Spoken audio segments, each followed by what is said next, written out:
Hey everybody, my software just told me that this stream failed, but then it put everything on the screen to suggest that it's working. So I'm gonna act like it's working and count on somebody to tell me in chat here that it is or isn't. Okay, I'm getting a notification for it. That seems like a good sign. I'm not getting any notification here that anybody's watching, but oh, hey, there we go. All right, so we're really live. All right, even though my phone was like, no, we're not live, don't do it. We're just gonna go for it now. Hi, so we're here in the kitchen, unusual place to start one of these close-ups with Tommy. Tommy has revealed that he loves the sink and the water. He's always been interested in it, but lately I've been humoring him by turning on the sink and letting him indulge himself a little bit. And he certainly does. Every morning now when I start doing the dishes, he shows up first thing to see if he can play in the water. He likes to attack the stream of water. Yesterday, I filled the sink up about an inch or two, inch and a half maybe, and put one of those little electric fish in it. And Tommy had a good time. He got in the sink. He was sitting in the sink with it like an inch and a half deep, didn't mind a bit, playing with the fish. It was a real good time for him. And here he is back for more. He sticks his head under the water. He gets soaking wet. So who knew? He's a cutie pie. And it turns out that he enjoys helping with the dishes in the morning. This is a caper. I keep wanting to call him Owen because DJ started calling him Owen. She says she doesn't know why. He just seemed like an Owen all of a sudden, so she started calling him Owen. But it's caper. And he likes to join and sort of keep an eye on things, and he's always interested in what's going on the counter, but he's really just up here hoping that he can find some food. He doesn't play with the water himself, at least so far. Tommy's like, stay away, it's my water, my sink. Yeah, okay, bud.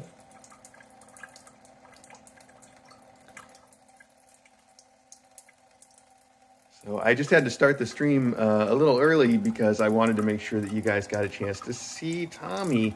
So let me take a second to talk about technology on the stream before we get up to our new mom. Yes, I don't want to keep it a suspense, but yes, there's 2 mom cats now, or 3, I guess, if you count Mural at the Academy. Presumed mom cats. We still, everything is sort of, we don't know for sure until they are.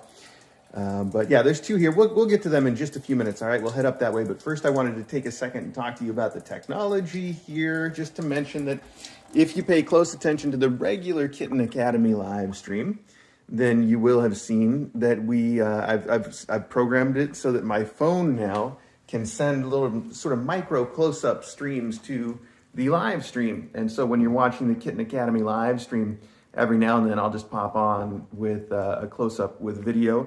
And sometimes there's sound for them, sometimes there's not. We've got them working now, so it does the sound or not, depending on whether I want there to be sound or not.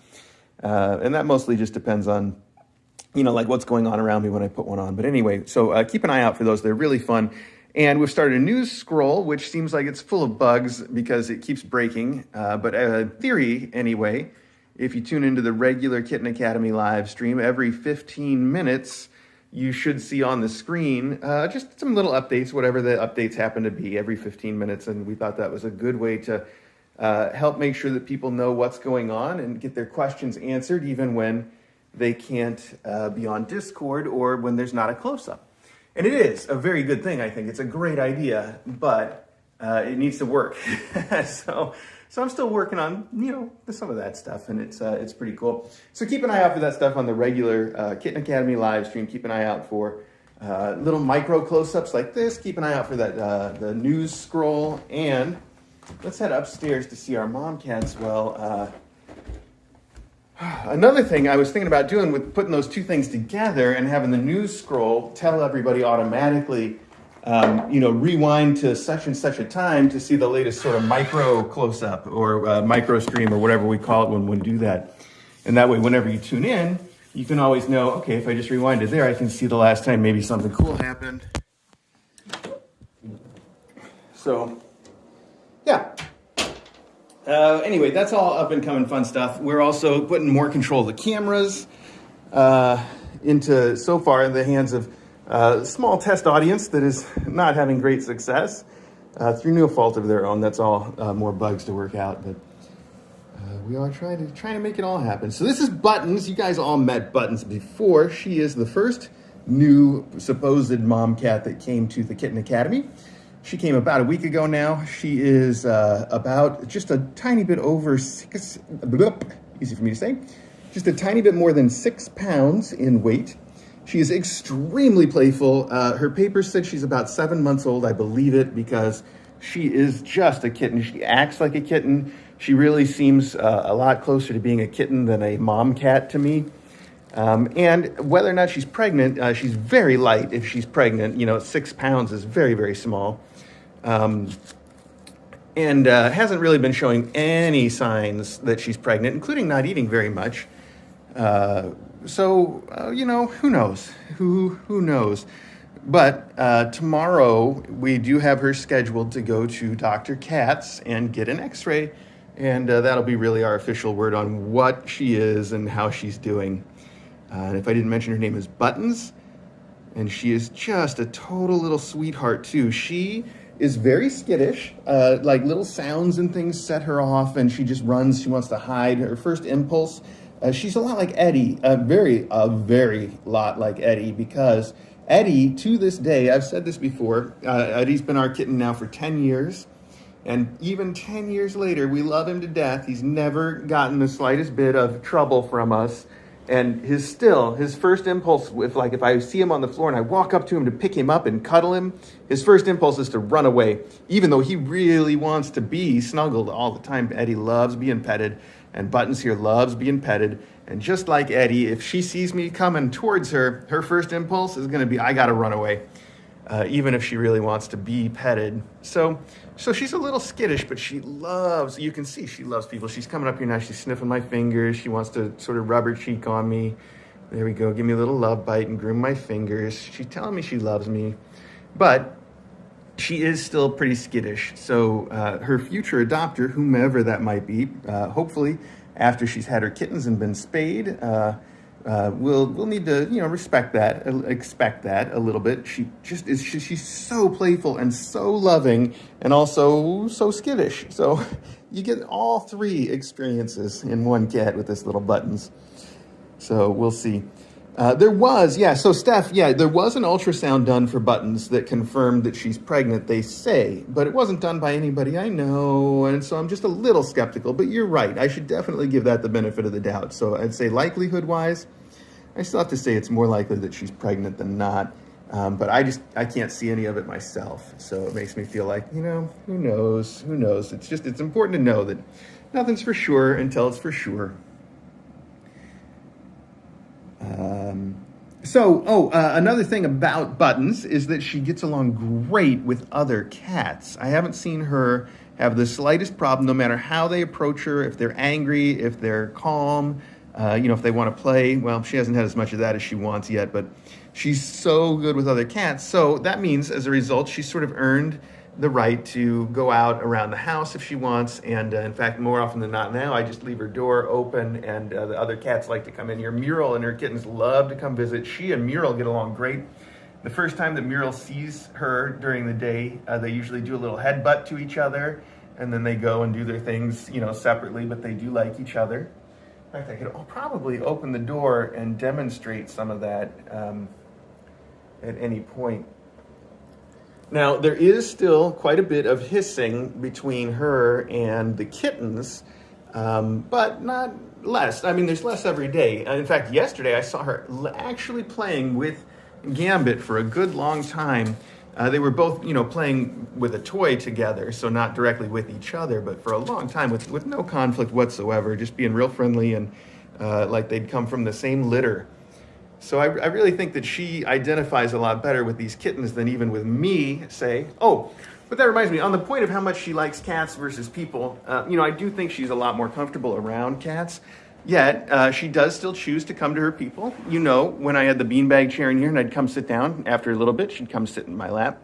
Last night, she decided that the place she wanted to hang out was on DJ's lap. She came to the bed and just snuggled right up and watched Columbo. She's fascinated by the TV. I don't know if she's seen one before, but she just had her full focus on it with her ears like forward and just rapt attention on Columbo, which is how we were the first time we saw Columbo too. So I understand. Debbie the Mad Bee, that's a good question. I have heard that's true. I haven't read any studies on it or anything, but you asked, do early pregnancies stop females from growing? So yeah, that's been put forward as the explanation for why so many mom cats that come to the academy are so small compared to regular cats. But I don't know the truth of it, but it sure makes sense.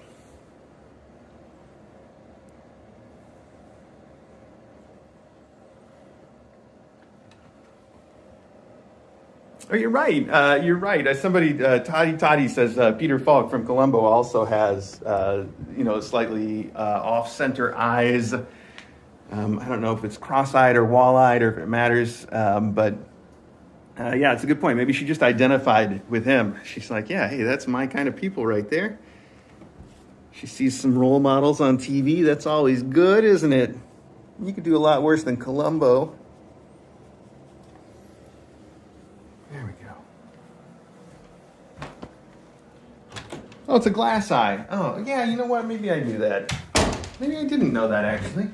I don't know, but it explains a lot. So, here we are. This is our new mom cat. Some of you will be meeting her for the very first time. And so this is already been named, and her name is Bumble. Just Bumble, I'm told, not Bumblebee. Just Bumble. So we'll see. I don't have the slightest idea what DJ has planned for the themes for these two beautiful mom cats, or again, presumed mom cats. I can tell you this is a tiny bit of a story for Bumble. First off, I can tell you I've met Bumble. She's been here for today's her second full day here at the Academy. She showed up late Saturday night. And from what I know of her so far, she loves people. She's just a very well-adjusted cat. She doesn't seem particularly afraid of anything. She came right in and owned the room from the first minute we opened the carrier. She came right out, wanted to look around, wanted to see what was up, wanted to be snuggled. She does seem like she's just probably used to just sort of doing her thing. She's also she's got a good weight to her. You can't feel her bones. She's not skinny, so she hasn't been hurting for food. And I think you can see a little bit of that too because she is round and, like I said, supposed to be pregnant. Now, in her case, there's even more uncertainty attached to that. And I'll tell you guys the whole story of how she came to the Academy, because it's just a little bit convoluted. I want to say before I tell the story of how she came here, I'm telling it because I think it's interesting. And because I think it's great that she's here in the end. And I don't, before I tell the story, I just don't want anybody to be like, oh, somebody did the wrong thing here. I think everybody did exactly the right thing for the right reasons at every point. But what happened, as far as we know, is that Dawes, sometimes puts out a notice or a feelers a little bit and says, hey, we're looking for a pregnant, mom cat for the Kitten Academy. And this one came up. And then what Dawes has been doing, since we had a string of pregnants around, maybe and rumor and myth, Dawes has been saying, hey, can we get you to just do an ultrasound before we have her transported up, find out what's going on for sure. So that's what happened with Buttons. The shelter said, yeah, let's do it, and then we'll send her up. And that's exactly how she got here. Well, for this one, the shelter came back and said, look, we palpated her. We're pretty sure she's pregnant. And you should take her. And Dawes was like, you know what, we found one. I think we're okay. That doesn't sound like the confirmation that we wanted. It would be nice if we could have the ultrasound. And then the shelter came back and said, hey, we were counting on you guys to take this cat. We feel like you're letting us down. Like you're going back on your word. You should take it. And Dawes was like, well, in that case, let's send her up. We'll take it. And, we'll just send it to whatever foster we've got. And that's fine. And then I heard from Dawes and they're like, we just want to let you know what happened. We don't want you to feel like you got to take this cat. It has nothing to do with you. And I said, oh my gosh, I need to take that cat. Of course I'll take the cat. Don't be ridiculous. So that's what happened. And I'll tell you, I got nothing but sympathy for the people at the shelter who, they got these cats. They want them to go to good places. If I were in the shelter, I think it's a pretty shrewd move of them to be like, no, we're not going to give the cat an ultrasound. We think he's pregnant. take the cat, right? It makes really good sense to me, and I can totally understand why they did it. And look at this wonderful cat that's here as a result. That's not a problem.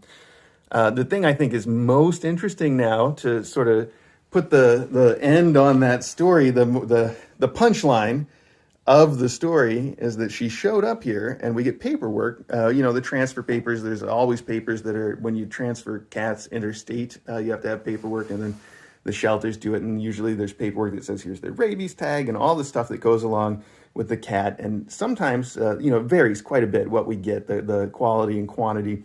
Sometimes we just get a thing that is the, state mandated transfer papers, as we sent this cat from here to there, they got their rabies, and that's done. And then sometimes it's, here's their entire medical history. Here's when they came in. Here's how they got to the shelter, where they were picked up. Tons of detail. In her case, it was on the sparse side. We got very little detail about her. We know she's from, I want to say Georgia, but there wasn't a ton of detail. The one detail that was there is the notes from the doctor that saw her, the doctor that examined her. And here's the punchline then for Bumble. Her name is Bumble. The doctor that examined her, once she finally got here, after all that, the actual notes from the actual doctor don't say she's pregnant. They say, quote, that it could be either worms or pregnant. Someone should check it out. That's the actual notes from the doctor, is that could be either one. We should check it out. Maybe, I would guess, maybe with an ultrasound would be a good way to check it out. Yeah. It's entertaining. All that said, she does, present as very round. I can't feel any kittens myself when I palpate her belly. So I would also say, in my expert opinion as a non-vet, that she's either pregnant or has worms. I think it's definitely one or the other. So we're all going to find out. Now, I haven't talked to Dr. Katz yet, but when I do talk to her, I'm going to ask, of course, hey, we scheduled tomorrow to come and bring you a mom cat Buttons to do a quick x-ray. Wonder if we could make it 2. Hey, you got a special maybe? Second mom cat, $4, like a Little Caesar's pizza or something. So I'm going to see if we can squeeze them both in tomorrow. And if we can't, it's actually a question of which one I'll want to bring to her. If we only have room to do one, but we'll figure it out. But yeah, okay. So I see some confusion, JRN. So the question of who is definitely pregnant and who are we not sure about? Again, just to wrap it up, we have 2 possibly pregnant mom cats. Buttons in the other room, Bumble right here. Buttons has had an ultrasound. They say the ultrasound confirmed that she's pregnant with 5 or 6 kittens. And that's what we've heard. And then for Bumble, she did not have an ultrasound. Instead, she had a vet that felt her up and said she either has worms or is pregnant. Could be either one. Which doesn't sound super promising. So put your own probabilities on those. That is literally everything that we know for sure, besides what I will add, which is that I can't feel any kittens, and I don't see any development from either one of them that specifically says I'm a pregnant mom cat to me. But again, that's normal. Plenty of pregnant mom cats have come in and I've been like, I don't see a thing. And then they get to the very last minute. They're like 1 week away from delivery. Then all of a sudden I'm like, oh yeah. Oh, she's pregnant for sure. Yeah, I got it now. But sometimes I don't get it too far in advance. So we'll see. So this is Bumble. Now, I may have glossed over a little bit about Bumble's personality besides saying that she seems very well adjusted and well fed, which is both the very true things. She did get to meet the other cats. She's not an instant friend of every cat like her next door neighbor is, Buttons is. But she's also not impolite. She wants them to keep their distance and get to know them over time. So when the kittens or other cats run up on her, she'll hiss at them. But it's the kind of hiss that just, it's common cat language. The hiss means, hey, whoa, keep your distance. I'm going to mess with you if you keep getting in my airspace. But it doesn't mean that I'm angry at you. It's just a way of saying, hey, back up. Give me some room here, buddy. So that's the kind of hiss that she's given, is the kind that just means we don't know each other that well yet. Okay, give me some time. It's not the kind that means I cannot tolerate other cats in my space and I will destroy them. That's not what she's like. So I have excellent. I have high hopes that she will be good friends with everybody. And in fact, she has, like I said, met them a little bit and spent a little bit of time with them, and everybody has been fine despite a bit of hissing here and there. That's been the extent of it, and that is fine with me. It's a good interaction if that's all you get from a little bit of cat interaction there. So not bad. It can be difficult, I should say, for people who are introducing cats to each other to tell the difference between a hiss that means back off and a hiss that means, I'm going to seek and destroy you to the ends of the earth. I think you need a little bit of experience if you're going to know instantly which one is which. But generally, if a cat is just hissing and holding his ground, it's the first kind. And if the cat is going to hiss and run at somebody, it's the second kind, generally, and it usually turns into then like growling and snorting and all the kinds of noises that Maggie makes when she's being pursued that are just, oof. And then you're like, okay, see, that's not fun and it's not productive. We just need to cut that out. But a little hiss that just sets boundaries, that's great. That's a very good cat communication. A little boundary setting hiss. That is the right way. So she's good at that. I see Anna Metallica saying, does she have dry skin or dandruff? And I know that a lot of people have seen her itching like you just saw her do as I was starting that sentence. So I don't know if she has any of that stuff. There are little white flakes you can see here, and it's hard to say how much of that is my cleaning, how much of that is the litter box, how much of that is her. It's very staticky in here. We keep getting little shocks and stuff. It's that time of year. So even the kitty litter is going to stick to her, and with her fur being so black, every little thing is going to show.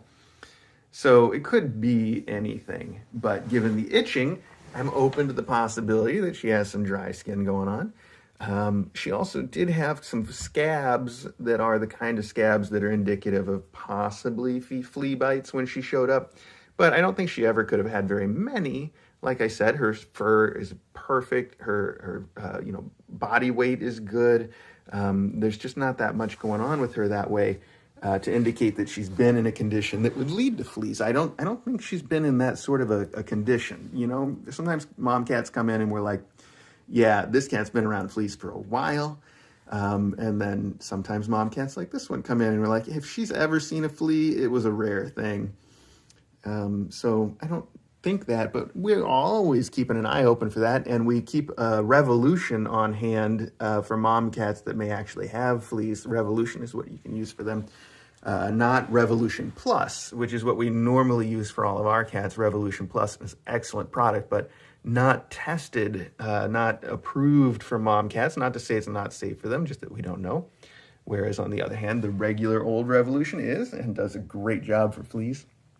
So if we see any sign that there are still fleas, we'll do that. Speaking of sparse paperwork, like I was earlier, almost every mom cat that ever comes to us has on her paperwork a note that says was issued this particular dewormer or this particular flea treatment on that date, and hers did not include that information. With as sparse as it was now, it's impossible for me to know. Does that mean she wasn't given any, or just that nobody took notes on it?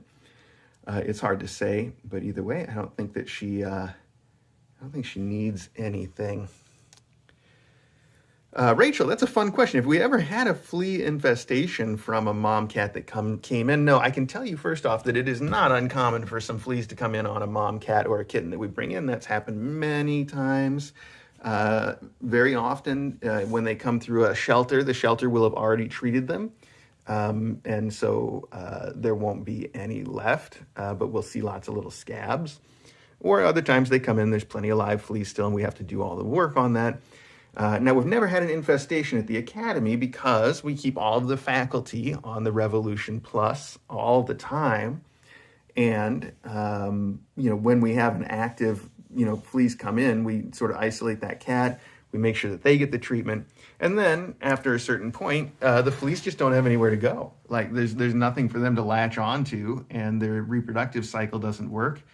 And so as long as we keep everybody going that way, and we do other things too sometimes. In the past, we've used flea powder. I don't think it's a great idea necessarily anymore because it's so hard to get a right dose, especially around little kittens.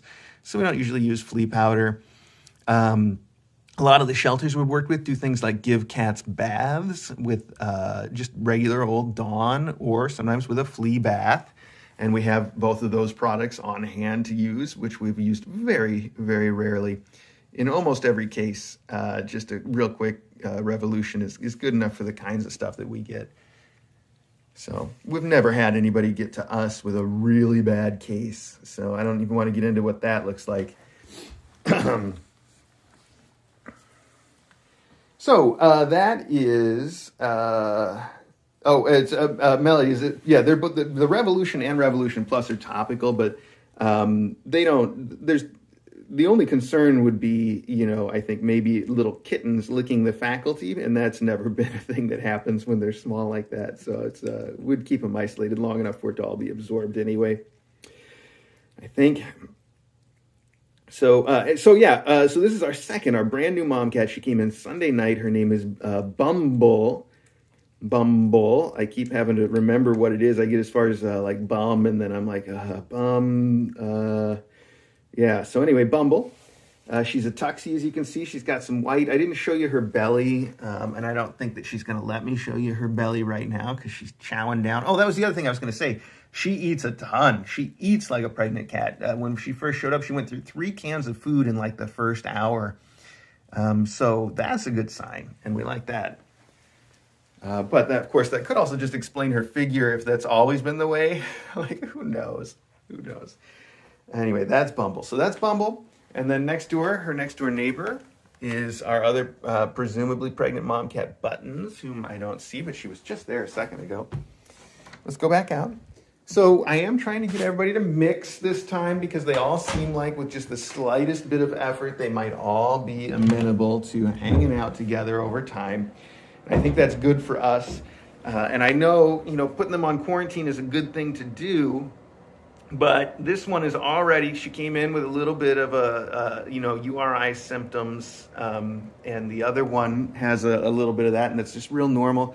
And when it comes to stuff like that, even though we go through the trouble of the hand sanitizer, I don't think that we could prevent it from spreading unless we took extremely impractical, drastic measures, and it's just not worth it. It's like I say with the herpes, your cats, they all get it, right?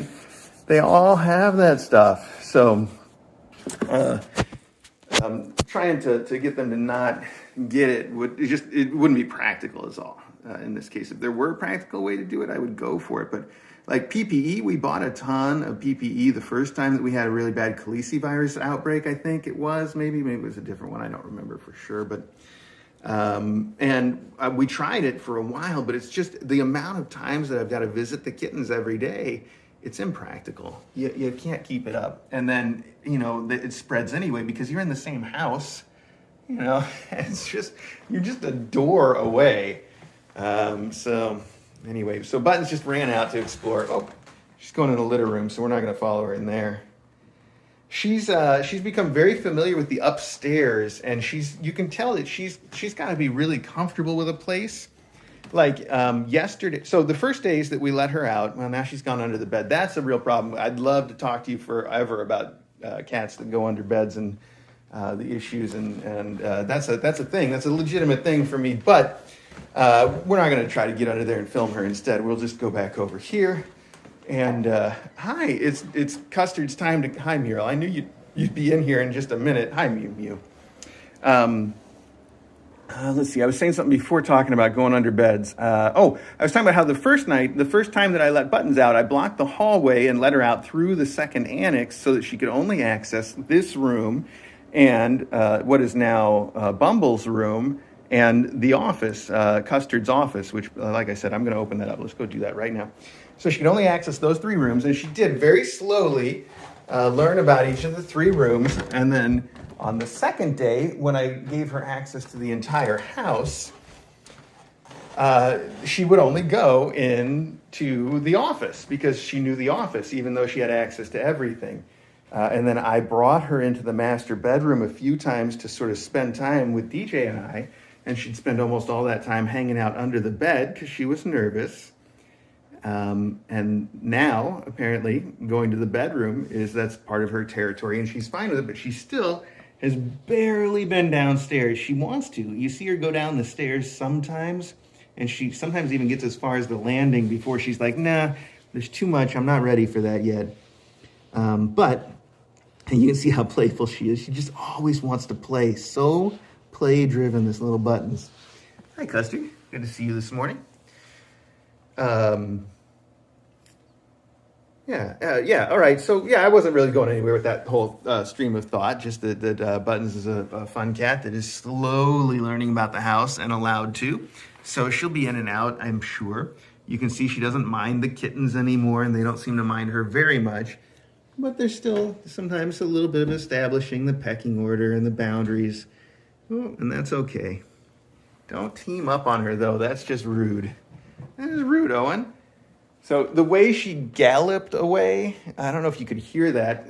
It really is a sign to me what she wanted was for him to chase her. And I kind of interfered there, but she'll get another opportunity. She's trying to get them to chase her all day long. That's another thing that she really likes to do. Both Sham and Gambit have taken their collars off, or had them. Maybe they were helped by DJ. I can tell them apart at a glance because Sham is so much slimmer than Gambit. But I know it's got to be difficult for everybody else. And as I said to DJ yesterday when I discovered that they both had their collars off, oh my gosh, DJ, what happens if we get them confused and give them each to each other's adopters? Which was a joke, but I don't know if DJ pays a lot of attention to how the pairings are, because these two are getting adopted together. I think the current plan is to have them picked up on the 28th. And I can tell you Sham's sutures, DJ tells me they're healing very well. They got like a little bit of a wrinkle in them that is, I think looks funny, but DJ says that's just the way that they sew them together and it's normal. So it's not a big deal. She knows all that stuff because she's the doctor and I'm just a guy who sometimes helps to co-parent cats. So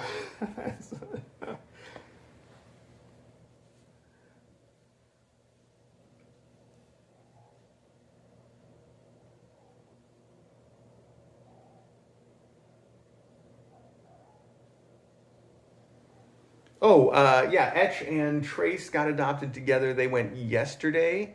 I know there was some question about whether they would end up going this morning, but it was yesterday. And that was great. They had a very long trip ahead of them. In fact, I don't believe that they've made it home yet. But they're, overnighting in a few various places along the way for fun. Muriel wants to go to the office, but the door is closed. All right, so we should wrap this up. I don't know how long we've been going because in this broken state, my phone doesn't actually tell me how long we've been going for or tell me the time of day, I don't think. Maybe it's got that second thing on it. But we should definitely wrap it up. And if you want to keep watching the kittens, tune into the regular Kitten Academy live stream. I know, like I said, I'm still working out bugs, so I hope you can be somewhat patient if you see technical glitches or if you're promised the news every 15 minutes and it doesn't show up sometimes.